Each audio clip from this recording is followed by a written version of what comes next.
Noah, part 2, brother. How's it going? Let's do it. During our first chat, we were talking about fitness stuff, of course. Mm-hmm. I always feel like a student in your presence. Thank and you. I'm looking forward to the day when you have more availability so you can take me back on again. Me too. Until then, I'll just keep on doing random shit. But I wanted to talk a little bit. We ended off the last conversation about mental fortitude. Mm-hmm. And off camera, you're telling me that you're doing some therapy. I just told you that me and my lady have also been doing some therapy. And maybe a good starting place is outside of that. What are the things that you do to support your mental health? I know it's such a broad topic because people tend to think there's this separation between like the physical and the mental, and taking care of your physical health doesn't impact your mental health, right? When someone is stressed, it's almost like they think, oh, just my mind is stressed, but there are obviously chemical reactions within the body that are causing you to feel a certain way. Maybe sweaty palms, heart rate is increasing, digestion is shutting down, pupils are dilating, whatever the case may be. But I know you train, you're a fit dude. What are some of the things that you try to do to also keep your mind sharp or your mind at peace? Yeah, no, it's a good question, and I think one that I've kind of figured out slowly more and more over time, and I don't have the perfect formula yet, but I would say the top things that me personally, and for me, it's often about controlling anxiety, which has been a big part of my life since I was really young.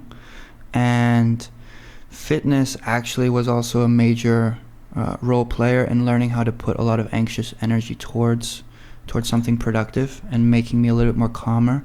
But as I've gotten older, you don't always have, killing yourself in the gym at your disposal, and even that can lead to unhealthy habits if that's how you're coping with being stressed or being anxious. So me personally, I often practice just things of gratitude. I would say is very high on my list, and what I mean by that is practicing being grateful for certain aspects of your life and understanding the fact that the more things you're grateful for, the more things life gives you to be grateful for. And an example I would use for that is every day when I wake up in the morning, I have a very big whiteboard next to my bed. I write down 3 things that I'm grateful for. They can never be the same thing. And eventually my whiteboard is just completely covered. And then when the day finishes, writing down one thing that I was grateful for throughout the day. And for me, I've had points in my life that were pretty dark times, and I think that just having the understanding of how grateful I am really got me through those. The second thing I would say is the ability to talk to anyone and just verbalize emotion, how you're feeling. It doesn't have to be a therapist per se, it can be a friend, because a lot of the time if you keep things locked up inside you and you don't let them out, eventually they're going to come out in ways you probably don't want to. So I would say practicing gratitude. I would say having someone to speak to, and also me specifically. And I think, this is because I've tried a lot of different types of therapies and sound therapy and different psilocybin and psychedelics and but me personally, top 3 honestly, besides the actual therapy for mental health, I would say would be the practicing of gratitude, the being able to speak to someone, and then the physical activity and eating well. And I would put those hand in hand because they're very intertwined. When you treat your body the way it's meant to be treated, it also helps the mind. Do you find it easy to talk? Because I, for one, am learning that I'm not as ready to talk about what's stressing me out. I think I'm even realizing that I at times don't realize I'm stressed, because growing up and throughout most of my adult life, which is like a day, I've always just bounced back from things. You know, I don't think too much of them unless it's like some conflict in the relationship. I'll sit down, I'll think, I'll journal, like, am I thinking about things the right way? Was my approach good? You know, how do I feel about this? Then I'll give it a little bit more attention. Maybe that's also because there's someone else involved. So I give those emotions more of a priority. But if it's just like work related, I tend to just think it doesn't even matter. Yeah. Right. And I just keep on going and keep on going. Whereas now I'm starting to learn that, I mean, of course, work stress is also stress. And then work stress will spill over into my friendships, into, you know, the relationship that I have with my partner. So I'm at a point where I'm trying to get better at talking about just being stressed.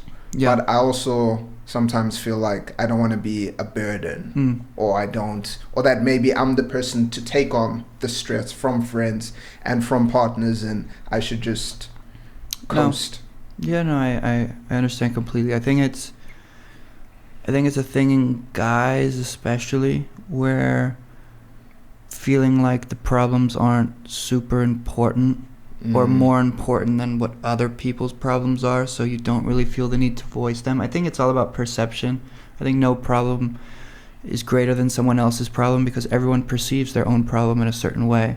So the idea that, you know, work or stressful situations at work or work-related stress are causing, you know, a buildup of frustration or anger or sadness or whatnot, and it's affecting your daily life, and the need to voice that, I think it's a tough one. I think for everyone, I think having someone around you where you feel very comfortable voicing, you know, probably like your partner, is not as much of an issue, talking to her about it. But I think it comes through practice. And I think it comes through having the understanding that if you're voicing what's upsetting you towards someone, and their reaction is, this is not like, what are you doing? It's not a big deal. It's probably more of a them problem than a you problem. Because if they were a supportive friend, then they would probably listen to what you had to say. That being said, if, you know, they're also a good friend, maybe they're going to say something you don't want to hear. And maybe the answer to your problem is also kind of upsetting. You know what I mean? Yeah. But I don't think you should, you know, if you're genuinely stressed about something and it's causing you emotional havoc in your daily life, and you bring that up to someone and their response is, it's not a big deal. Again, you didn't do the wrong thing. That's them for not being as understanding as they should, or just, you know, they're invalidating your pain, essentially. I mean, you probably don't want friends like that anyways, right? Like, I don't think they should be constantly coming to you and being like, hey, how's your day? Is everything good? Are you okay? Yeah. But you should still have the confidence to know that, I can go speak to this person and they'll listen to me and you know, hear me out and what I have to say, and not, you know, give me grief for it or make me feel belittled because I'm voicing my thoughts. Yeah. Do you have like those types of friends around you? Yeah. I mean, I try and surround myself with like-minded individuals. My close friend group is very small. I do that on purpose because, I mean, you're the average of the 5 people you spend the most time with. So the people I want around me are people where I really value how they live their lives, how they treat themselves, how they treat people around them. And within that, within those traits, has the ability to listen to me. So yeah, the people I surround myself with, I can go to them anytime for sure. Awesome. Yeah. What would you say are some big insights or takeaways from the therapy you've been doing over the past I mean, I started However long. doing therapy, I want to say 4 years ago, different therapists throughout, but okay. I mean, that's a great question, and one that's a little bit complicated to answer, but I'll do my best.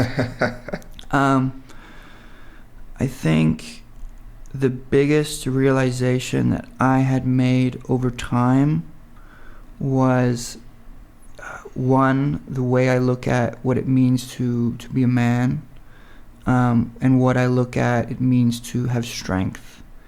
And I think, I mean, it's, you know, up to my opinion, but I would argue that a lot of guys probably have similar issues understanding those two things. And again, it's up to everyone's perception, but for me, and the biggest realization that I had achieved over these past 4 years of doing therapy and self-work in regards to being a man and what it meant to be a man and what it meant to be strong was this idea of forgiveness was such a prominent role in both those things. The idea of forgiving to be strong, and the idea that being strong in terms of being a man isn't just the physical and being able to protect and doing all these things. It's much more down to how you see yourself, how you're able to cope with certain situations.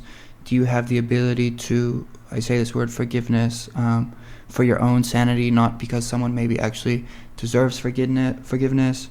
And you know, kindness has always been an important thing to me, but again, the gratitude thing, I think that's also something that's come a long way. Just the ability to forgive and the ability to be grateful no matter how bleak the situation is, and how those two intertwine and give you strength, and how strength, you know, and being a man is much less a physical thing than it is a mental thing.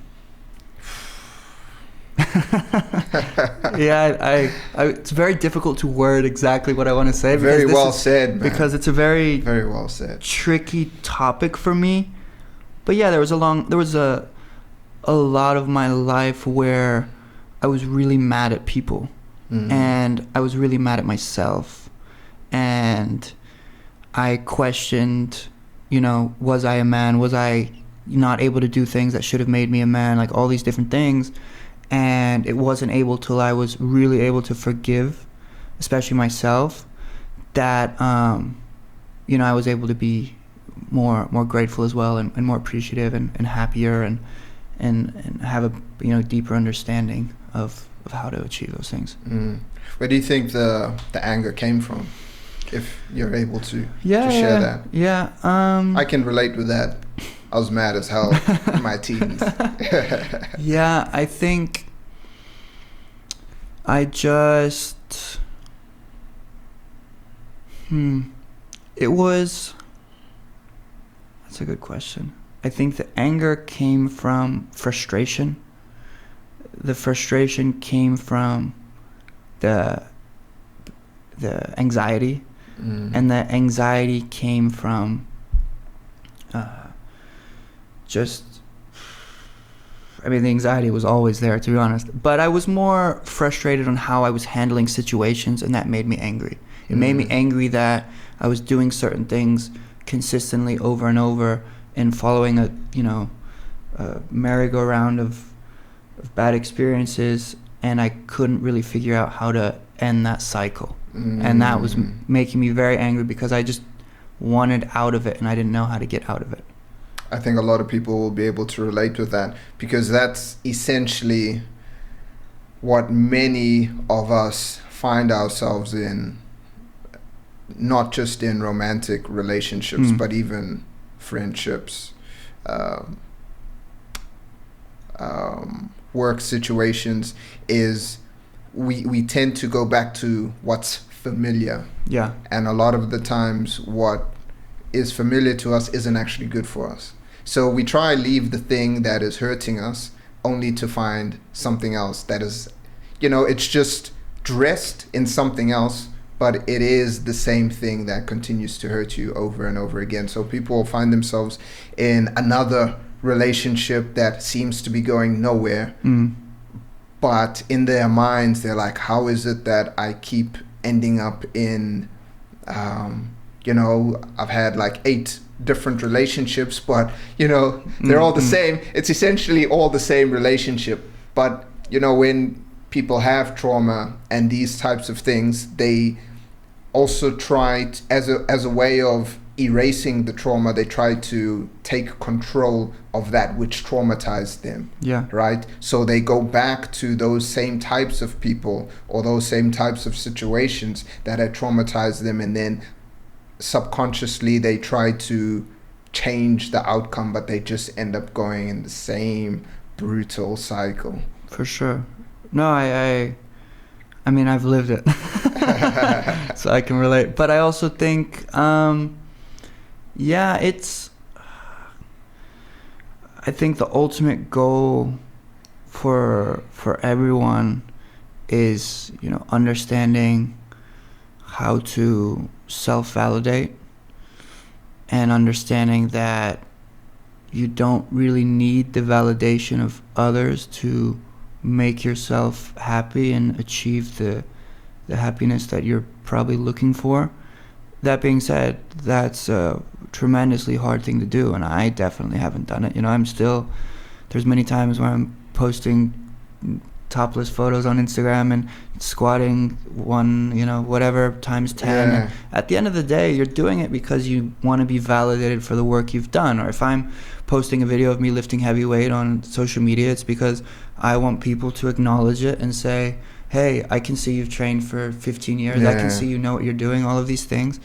And yes, that's, cool and all, but I think what we're all chasing is the ability to be super confident in yourself and have this inner confidence and know that you're good at what you've done without people needing to tell you and without the reassurance. And again, I'm not saying this because I'm anywhere close to that. It's a long journey for me as well.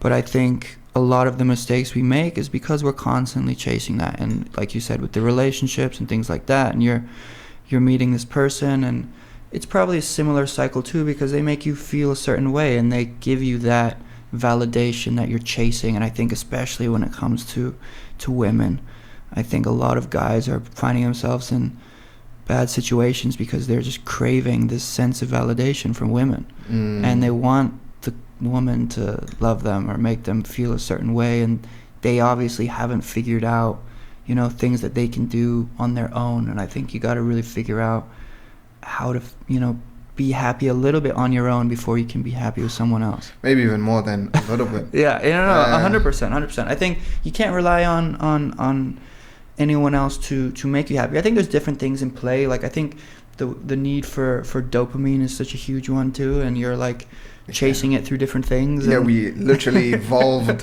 on that dopaminergic system. Yeah. So, I mean, I also think it's just so much of the mental health part is acceptance as well, accepting yourself. I think, yes, you wanna possibly try and change into the best person you can be. Not possibly, you want to try and change into the best person you can be. But you also have to be accepting of the fact that there's certain things about you that you probably can't change. And everyone is going to have certain flaws, and you figure out, okay, maybe this isn't going to change, but how do I find the best formula to make it work for me in my life? And the example I'll use is doing burpees at Big Buddha, swimming 50 kilometers, doing extreme things because I'm an extreme person. And if I'm not dedicating, extreme time and to do this level of activity that's pushing myself to the limit, I'm probably going to do it through other things which aren't as healthy, So that's something, I've discovered about myself. And I have come to terms with the fact that I'm an extreme individual, and I can use it for good or bad, and I choose to use it for good, I like what you said about, of course, you want to become the best person that you can be, and we all, to a certain degree, need to practice self-acceptance, but we also need to be aware that there are parts of ourselves that aren't worthy of our acceptance, right?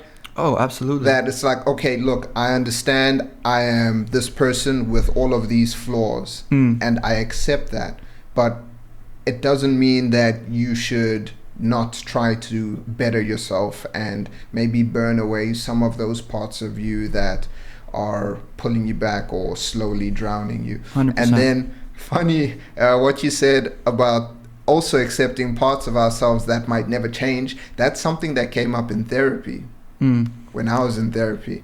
And the therapist said to myself and Paula, like, look, there are some issues that aren't going to go away. You know, they're just, you're going to be able to build and be better at conflict resolution and communicating this and doing that and talking. There's a lot of room to flourish. And even out of those problems that won't go away, it's not all doom and gloom. You will have better tools. You'll be better equipped to deal with those problems, and the degree that those become problems might not be as, you know, catastrophic, because sometimes that's what it feels like when you're stressed and you're flooded and you're just like, you're just trying to win that argument. But she was just like, look, there are some things that aren't going to go away, and it's important that you realize that. So essentially, what I also tell a lot of my buddies is like, look, if you think you're going to enter a relationship with a person and it's just going to be sunny days and you're not willing to put yourself through those days where you are a little bit more stressed and maybe you've lost your appetite and you weren't as productive at work, then, you know, you're not really ready for that. Because essentially what you're doing is just choosing problems that you are content with dealing with for the rest of your life, essentially. Yeah, no, I think... the way I would add to that would be the things that probably won't change are things that are forever low on your hierarchy of values.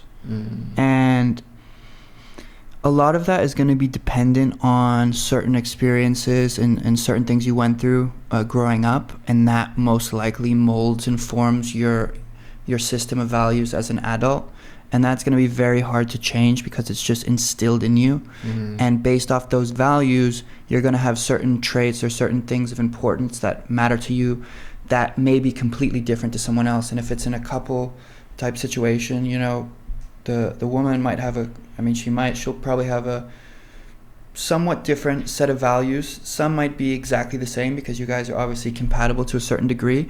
But the example might be, you know, her highest value is or one of her highest values is cleanliness or being clean or having the house super organized or things like that, because maybe when she was younger her mom never cleaned the house and she was always cleaning it, and it's just so instilled in her, like, I just need a clean house, and obviously this isn't going to be the most important value for her. But on the other hand, maybe you grew up having someone constantly cleaning the house, and it was never on your mind because it was always being done for you, and instead you were focusing on, you know, a certain profession or something, and your mindset was always just work as hard as I can at this, work as hard as I can at this, or make sure I always am on time or something. So maybe the house is a mess and she's constantly begging you to clean it or something, because in your head you're thinking, like, I can pay someone to clean the house. It's not that big of a deal. Yeah, like, I can pay someone to clean it. Like, I'm going to focus on this because this is more important. And she's like, how can you work in a house that's messy, you know? And it's, and these things may never align, but there's solutions to it. And this is just one example, but they can be much, you know, deeper examples where one person, like, maybe kindness is their number one thing and just always be kind. And the other person's much more like, always, you know, never lie or never, and this person might, you know, so it's like based off your values is kind of how you're gonna determine if things will change or not. Because if something is very, very low on your value list, I know for me, like, I mean, again, the messy house is a perfect example of my life, right? Like, cleaning my house is not super high on my values, and I know for a fact I will never probably do it. I'll get someone I'll pay someone to come clean my house. Maybe that sounds petty, and it probably is, but it's just so low on my list of what's important to me, and I have in my head things that, you know, need my attention much more. So it'll be clean because I'll pay someone to clean it, but I'm not gonna clean my house. I'm the same. I'm not doing that, bro. The times of the year when I spend the most time washing dishes, Yeah. mopping floors, is when I'm at my mother's house. Because she's like, you gotta, you know, but in my own house, No, I get it completely. And I'm, again, understanding, within those values, what will change and what won't. And, for me, at least, my whole life was, determined by how hard I was willing to work at something, how much I wanted to excel at a certain task. So for me, and also, the other thing is like, I wasn't treated super well when I first got to England. So I had people who I looked up to who didn't treat me the way I wanted to be treated. So as I got older and I played football, regardless if I was the worst player on the team, the captain, whatever, I had zero tolerance for anyone treating anyone poorly. And I still live like that. Like kindness is by miles the most important value to me, and how you treat others and treat others the way you want to be treated, and all of this is instilled into me. And so because this is such a high value for me, it molds a lot of my actions and what I'm doing. And the same way that working hard and kindness, they're like the top things for me, cleaning the house, things like that. Yeah. They don't take as much priority. But yeah, because people didn't treat me possibly the way I wanted to, now as an adult, the way I treat others is, or the way I'd say that's a pretty good virtue to have high up on your hierarchy. Yeah. I was going to say metaphorically speaking, or, if you want to look at it in a more abstract way, it's you can think about it as like, which is the God that you worship the most? Is it going to be the God of like rage? Are you ruled by your anger? Is it lust? Are you constantly in search of the next dopamine fix? Are you very hedonistic? Is it just about pleasure now and not delaying anything for the future? So you being very much wired to seek individuals that are very kind, or to be as kind as you can be to the people around you, I think is a good God to worship, so to speak. I'm not a very, we need another podcast for this, but I'm not a very like religious person, but I do like a lot of stories and the messages that come from the Bible, the Quran, whatever. I think in a lot of these texts, there are timeless truths that hold these lessons that are just true across time, across cultures, across people, individuals, sexes, whatever. Just like aiming for something, sticking to it, constantly adjusting your aim, trying to make your aim as true as possible. This is something that across time will bear fruit. For sure. Right? So that's the only reason. That's just a long-winded way of saying why I brought in the concept of God. Not that I necessarily identify with any religion, but I do think that a lot of these teachings and ways of thinking are For quite sure. valuable. No, I think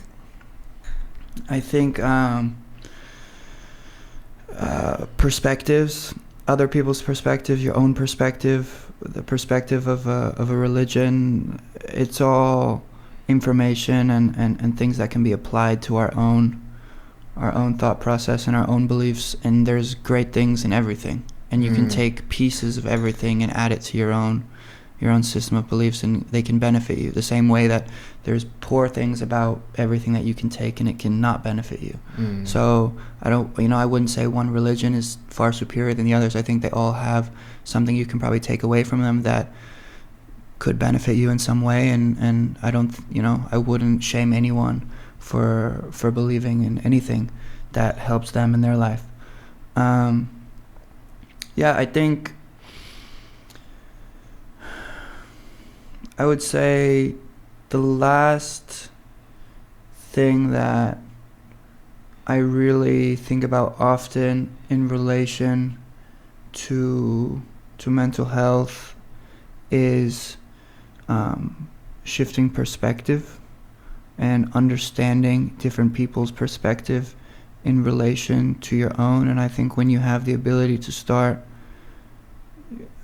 slowly changing your own perspective of certain situations, that's when you can really grow as a human being. Because if you're constantly stuck in this one narrative and it's, you know, not changing the way you want, and you're looking at it from the same angle, it's probably not going to change until you actually move and look at it from a different angle. Because whatever you're doing isn't going to change. You know, you're going to have to change to be able to change the way you think about things. And until you change the way you think about things, you're probably not going to be able to move past it.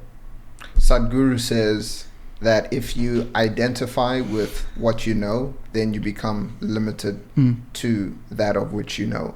But if you identify with your ignorance, which is boundless, then you become far greater than that small confinement of the little bits of knowledge that you've picked up through your life. So when you said that, it just made me maybe think of that. But to pull things back a little bit, we're talking about anxiety, and I'd like to hear how you manage. So when you find that you are using training as a means of masking stress or masking anxiety, how are you, what are the signs? How do you identify that? Yeah. I think that would be very helpful for a lot of people listening, because I see that a ton in my work. I'm sure you've seen that a lot. Yeah. Where on the outside, this person looks like an absolute savage. You know, they just train so hard, 5 hours so a day, consistently, like, damn, their abs are like made out of rock, but they're just running from the demons and they're just burying shit. Yeah, that's so funny. You know? I think, look, I used to have a funny saying when I was in like a darker part of my life, when I truly looked my very best and people would ask me the secret, and I would tell them depression, anxiety, and hard work. Because when you're in that zone, right, you don't really care as much about eating unhealthy foods. You don't really care as much about socializing. If training is the solution for making you feel better, all you're doing is training. Granted, you're probably developing multiple injuries, and the mental health at least is getting better to a certain degree. Let me start off by saying I still do that time to time. So whatever I'm going to say is slightly hypocritical. But so the signs, at least for me, it's probably going to be a lot of isolation would be a major sign. And I'm not a very social person in general. But when I find myself starting to really self-isolate and not wanting to be around people and only wanting to be in the gym, I start to realize, like, okay, I'm handling this purely with training. That being said, training will always be a form of me handling it to some degree. Like, I still go through periods of my life where I go outside, I see someone that I'm probably know pretty well and I'm good friends with, and I still will be like, okay, how do I walk the other way, because I don't feel like I can talk right now. I don't feel like I can conversate right now, and I'm tired, and it makes me nervous and anxious. I still, you know, because people always tell me to come to like cult classes and things like that. I still avoid classes like that at all costs, because I don't want to be in a situation where 10 people are going to come up and try and talk to me, because I get anxious, and then I don't really talk to anyone, and then I have this horrible habit of being like, their perspective of me is probably I'm too good to talk to anyone. And when a lot of the time it's the exact opposite, and I'm just like, I don't know what to say. And the what was instilled as me as a kid was, you don't have to be the best at what you do to be respected. You just have to work the hardest. You don't have to be the most social to be respected. You just have to work the hardest. And so for me, when I'm in an environment where I feel anxious, my default mode is put your head down, outwork everyone, right? Even if you're not, you know, performing the best, put your head down, just fucking work. Because at least people will respect the fact you're working hard. And that's healthy and unhealthy, right? It's unhealthy to a certain degree. But the signs I would look for would be, are you self-isolating yourself and just spending the time in the gym? Are you not focusing on the nutrition aspect anymore? Because I know, at least for me, when I start getting really anxious and life isn't going the way I want, the food becomes almost like I'm eating to live, not living to eat, which I normally am. I love food, and food is such a big part of my life. But what starts to happen is I'm not going out to restaurants and enjoying food. I'm eating enough. I'm like going to the gym 4 hours, coming home and being like, oh, you just trained 4 hours. Okay, you need enough food to refill you. You need enough calories to make sure. And so it ends up being like, you know, just protein shakes and chicken breast and rice, and it's abnormally healthy and it's just enough. And I end up looking probably the best I've done in a long time. But you come out of it having an understanding like, okay, this isn't enough to really figure out, you know, find a solution. Yeah. And you know, I feel like I talk forever, but the last thing I'll say is just in terms of controlling anxiety and frustration and sadness and things like that, the fitness will always play a major role. It is not the answer to solving it, and that I've learned over time. But for people out there who maybe are thinking, oh, like I'm just killing myself in the gym and this is the only way I can handle it and da-da-da-da.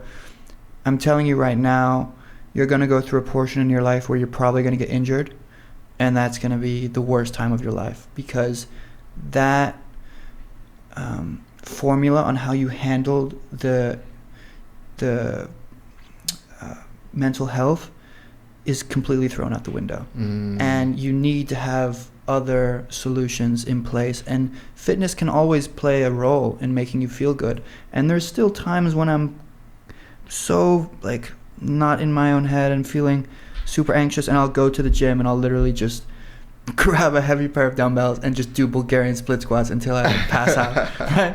But the worst exercise. But this is like a last resort, and I know that like I need other things in place. Yeah. So yeah, if you're realizing that it's only fitness helping you, you feel like you're self-isolating, you feel like you're not enjoying food, you're not enjoying life as much, the only thing that gives you happiness is the gym, then you probably need to understand that, okay, I need other solutions, because eventually I won't have that outlet, and it will affect you on a major play. 100%. Well, brother, it feels like we just started, but we're out of time, man. And I'm so bummed that you're leaving for 6 months. I would have liked to have you back on like tomorrow. But I'm so glad we were able to have this chat. Travel safe. Thank you. Yeah, no, I like I said, it was a pleasure to be here. I have the most admiration for people who are willing to do this type of endeavor and are consistent with the whole social media and everything relating to that, because it's something that I really struggle with. So hats off to you for being consistent and building this beautiful setup and doing something which I think needs to be done, especially in Phuket. And thank you very much for wishing me good luck on my travels. I hope it's a success in Europe, and when I'm back, we'll definitely do it again. Of course, it will be a success. You just need a little bit of an anxiety. I just need a Bulgarian split squat till death before I get on the plane. That's the method. Thank you, brother. No worries, pleasure.